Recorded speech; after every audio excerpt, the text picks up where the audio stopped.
Russian Z-propagandist Anastasia Kashevarova, who is closely connected to the Russian military, has publicly admitted that an epidemic of hepatitis C, a viral infection that affects the liver, has begun in the ranks of the Russian army. The situation, according to her, is so tragic that other dangerous infections, including HIV and tuberculosis, are also spreading en masse among Russians at the front.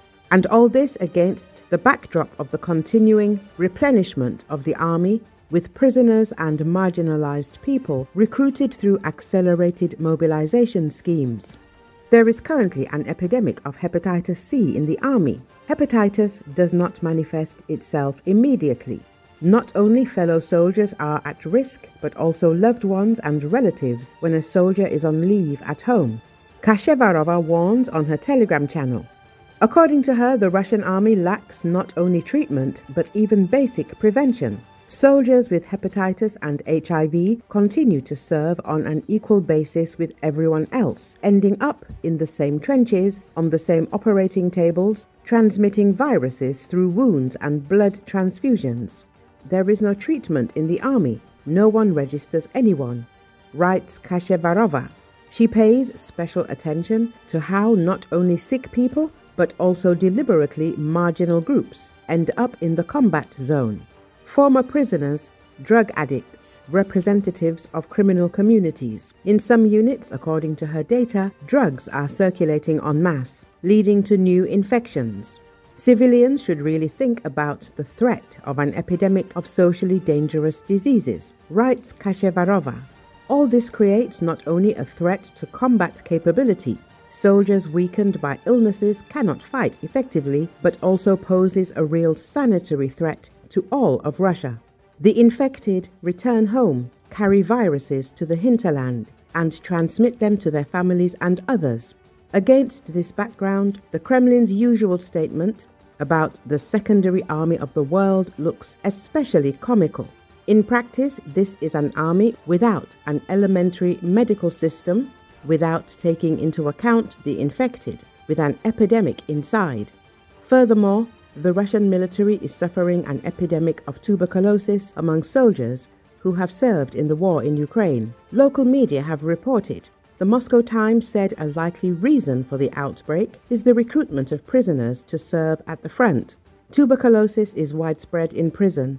Every third person is sick. The paper quoted a military patient who had previously worked as a prison officer as saying, "And when they went to war en masse, the doctors at the hospital said that before that it was almost empty, a maximum of 10 people on a floor, and now there are queues for hospitalization.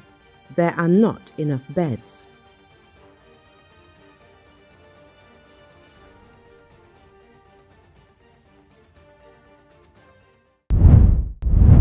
South Korea and the United States will launch their annual large-scale military exercise this month to bolster readiness against North Korean threats, the allies said Thursday, in a move likely to irritate Pyongyang amid a prolonged stalemate in diplomacy. According to Associated Press Ulchi Freedom Shield, the second of two large-scale exercises held annually in South Korea, following another set of drills in March, typically involves thousands of troops in computer-simulated command post training and combined field exercises. The August 18, 28 exercise may trigger an angry reaction from North Korea, which calls the joint drills invasion rehearsals and often uses them as a pretext to dial up military demonstrations and weapons tests aimed at advancing its nuclear program. Doubling down on its nuclear ambitions, North Korea has repeatedly rejected Washington and Seoul's calls to resume diplomacy aimed at winding down its weapons program, which derailed in 2019. The North has now made Russia the priority of its foreign policy, sending thousands of troops and large amounts of military equipment to support Moscow's war in Ukraine. About 18,000 South Korean troops will take part in this year's Ulchi Freedom Shield exercise, South Korea's Joint Chiefs of Staff spokesperson, Colonel Lee Sung-joon, said during a joint briefing with U.S. Forces Korea, which did not disclose the number of participating U.S. troops. Both Colonel Lee and U.S. Forces Korea Public Affairs Director Colonel Ryan Donald downplayed speculation that South Korea's new liberal government, led by President Lee Jae-myung, sought to downsize the exercise to create momentum for dialogue with Pyongyang, saying its scale is similar to previous years. However, Colonel Lee said about half of the exercise's originally planned 40 field training programs were postponed to September due to heat concerns.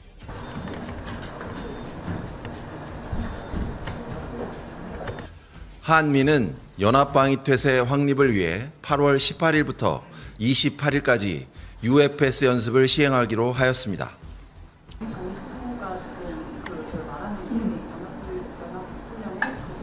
UFS 25 is an annual exercise that is defensive in nature.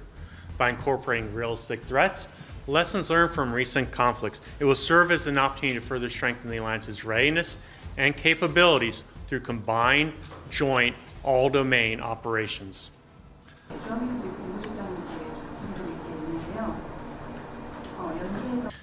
What's important to remember is the quality of the training that will occur, if it's during the FTX or during these next 11 days or later. It's the quality that's important because what this does is build our readiness and strengthens our posture to defend the Republic of Korea against any threat or any adversary.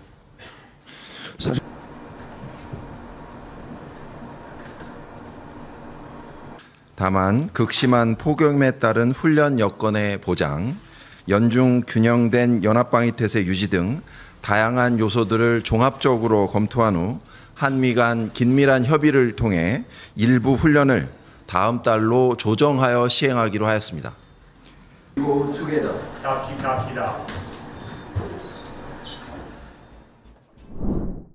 On the night of August 6th, the Tatsinskaya railway station in the Rostov region of Russia, which is used for transporting fuel and grain, was attacked by drones for the second time in the past 24 hours.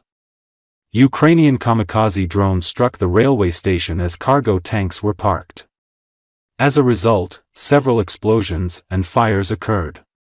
There were no reports of casualties.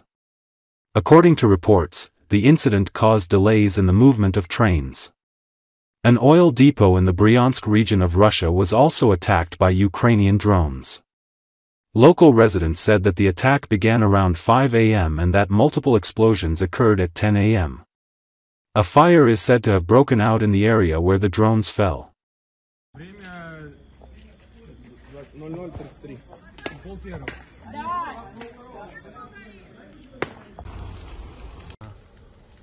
Знатно.